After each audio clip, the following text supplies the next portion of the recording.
Hi, my name is Dr. Schmidt at the Nutritional Healing Center of Ann Arbor. This video is on fasting kills cancer. So right now it's 2016, and in 2002 I was at a health fair, and I had a table. I was a vendor at this health fair, and this woman comes up to me and she goes, "What do you think about fasting?" And I was like, "Well, I don't know. I guess it's good for some people, not good for others." I didn't really have a good answer, and this is what she told me. She said she was 400 pounds and she had cancer all over her body. She didn't know what to do about it, so she prayed about it, and she was told to fast. So she didn't eat any food for a month, and then after that, she only ate on weekends. So she would fast for 5 days in a row, and during that time, she lost all that weight, and the cancer came out of her. She said she would go to the bathroom, sit on the toilet, and tumors would come out of her. So I never forgot that story. And so as the years have gone on, I've gotten in touch with various doctors and learned and studied and watched videos and been to seminars. And I know the mechanism now on how fasting kills cancer. So here's what you do when you're fasting. You're depleting your body of sugar. You're getting the sugar out of the blood and out of the liver, and then there's no more sugar left.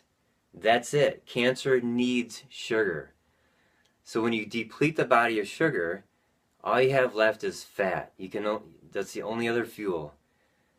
And then ketones, which is the form of fat that the body burns, ketones kill cancer. Ketones actually kill cancer cells. So this is the way that traditional tribes got healthy. They would fast occasionally, meaning like maybe a day a week or a couple days a month, or sometimes 3 weeks in the late winter because there was no food and they were forced to fast. But during that time, their body, at first, they would get really tired because they would have hypoglycemia. But then after a while, all the sugar's gone and their body starts burning fat and they perk right up. So that's called fat adaptation, when your body's now burning fat. So here's how you do it. Step 1, you eat low carb. Low carb, that means around 50 grams of carbohydrates per day. That's step 1. That means you have to write down your food. You got to count your grams of carbohydrates. And this is a medical therapy. I'm recommending that you find somebody who knows what they're doing and follow this. This is not step 3. This is step 1. Do this first. Step 2, eat less often. The average American eats 14 times a day. Dietitians tell us eat snacks between meals, have a handful of nuts, eat a Triscuit. Every time you eat, that's sugar. It could be vegetables, healthy vegetables. It could be even proteins digest like sugar. Some amino acids digest like sugar. So lean chicken, you're increasing your insulin. Insulin causes inflammation. It deposits fat in the body. So instead of eating 6 meals a day like the dietitians are telling us to, you got to weed that down to just 3 square meals a day. You should be able to go 6 to 8 hours between meals. So you eat at 7 a.m., noon, and then 6 p.m. or something like that. Now if you're retired and you're at home, it's totally fine to just eat 2 meals a day. That's fine, which is actually step number 3.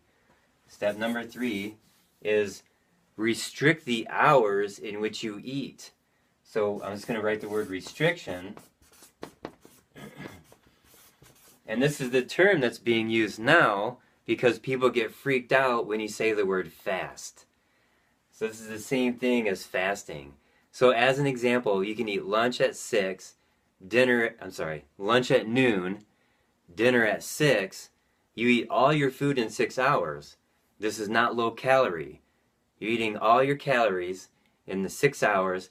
Then you don't eat after 6 p.m. You go all night, you're sleeping, you wake up in the morning, skip breakfast, and now it's 12 o'clock noon. You just went 18 hours with no food. You're not going to die from that. You're actually going to get healthier from that. So you're training your body, hey look, we're just not going to eat for 18 hours. We're going to eat 6 hours from noon to 6 p.m. every single day, every single day, every single day. And after 3-4 weeks, your body gets used to it. You're training your body to your new dietary habits. So restriction means eating less, your eating hours is less. Now, some of the top researchers in this field, they only eat in 4 hours. They eat from like 2 until 6, or from 11 a.m. until 3 p.m. And these guys are top athletes. They're endurance athletes. There's one guy named Dr. D'Agostino. He's got the world record for endurance powerlifting. He squatted 175,000 pounds in 6 hours. So I know that Dr. D'Agostino at one point said he eats all of his food in 4 hours, and then another interview he eats just breakfast and dinner, so he's going 12 hours between meals. Either way, it's a form of fasting. There's another guy named Dr. Thomas Seyfried, and he's a runner, and he eats all of his food in 4 hours. He's been doing that for 35 years. So this is, now there's two different kinds of fasting I'm going to go over real quick with you right now. When you're doing the 18-hour fast every day, that's called intermittent fasting. And then once you get into skipping like a full day or maybe 3 days of eating, that's called block fasting. Okay, now there are serious people out there whom I've talked to who fasted for 30 days. I have a friend, he did that. And this woman I met back in 2002, she did 30 days. You got to really educate yourself so you know what you're doing, because you're not going to feel good. Your body might go through what's called keto flu, which means it's converting from sugar burning over to fat burning. You may feel crappy for a week or 3 weeks. And there's more information on this. I'm going to stop right here with this video just to introduce this concept of fasting.